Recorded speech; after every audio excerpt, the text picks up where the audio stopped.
नमस्कार। हमारी आज की कहानी है परिवार की एकता। एक गांव में एक किसान रहता था। किसान के 3 बेटे थे और 3 बहुएं थीं।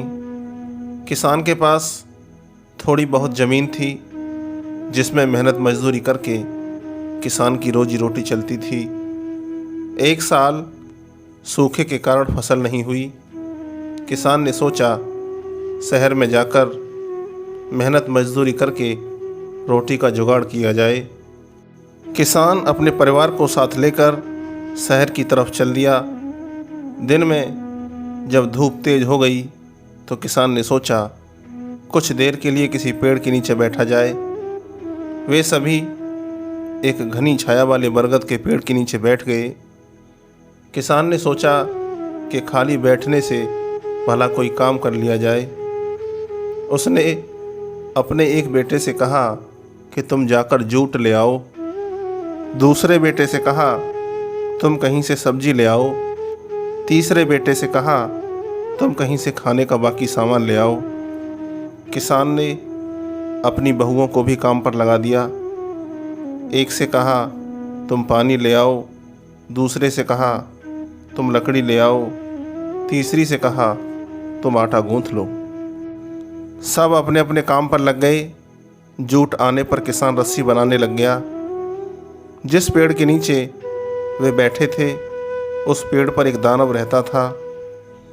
दानव यह सब कुछ देख रहा था। उसे रस्सी की बात कुछ समझ में नहीं आई। वह पेड़ से नीचे उतरा और किसान से पूछने लगा, आप इस रस्सी से क्या करोगे? किसान कुछ नहीं बोला। वह अपना काम करता रहा। दानव ने किसान से फिर पूछा, आप यह रस्सी क्यों बना रहे हैं? किसान ने कहा, तुम्हें बांधने के लिए। यह सुनकर दानव डर गया और बोला, आपको जो कुछ भी चाहिए मैं देने को तैयार हूँ, पर आप मुझे छोड़ दीजिए। यह सुनकर किसान ने कहा, मुझे अभी एक बक्सा सोने का भरा हुआ दे दो तो मैं तुम्हें छोड़ दूंगा।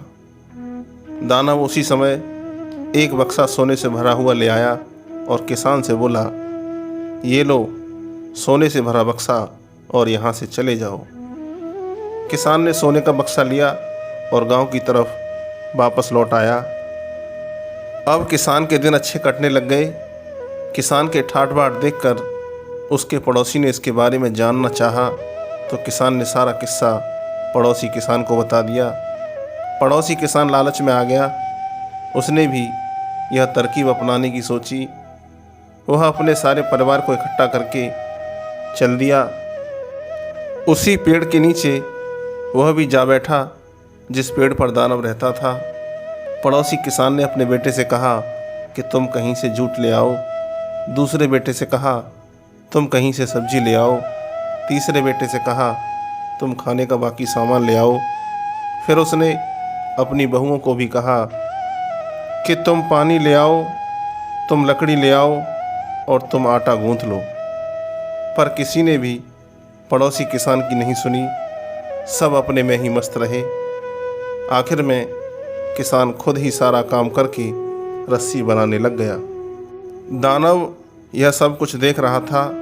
कुछ देर में दानव किसान के पास आया और बोला, तुम यह रस्सी किस लिए बना रहे हो? किसान ने सोचा दानव डर गया है। किसान हंसते हुए बोला, तुम्हें डर लग रहा है?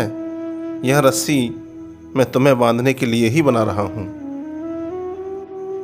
इस पर दानव जोर से हंसा और बोला, तुम्हारा अपना परिवार तो तुमसे डरता नहीं है, मैं तुमसे क्या डरूंगा?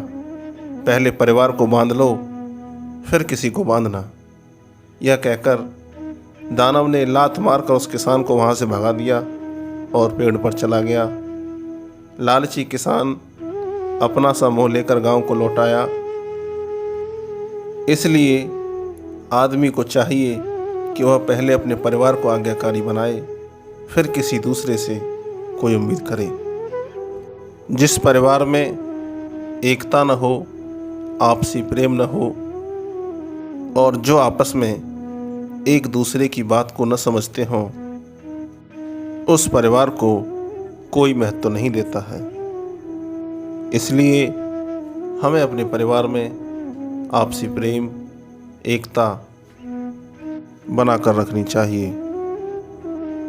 दोस्तों, अगर आपको हमारी यह कहानी पसंद आई हो तो इस वीडियो को लाइक कीजिए, ज़्यादा से ज़्यादा शेयर कीजिए और हमारे चैनल को सब्सक्राइब ज़रूर कीजिए। धन्यवाद।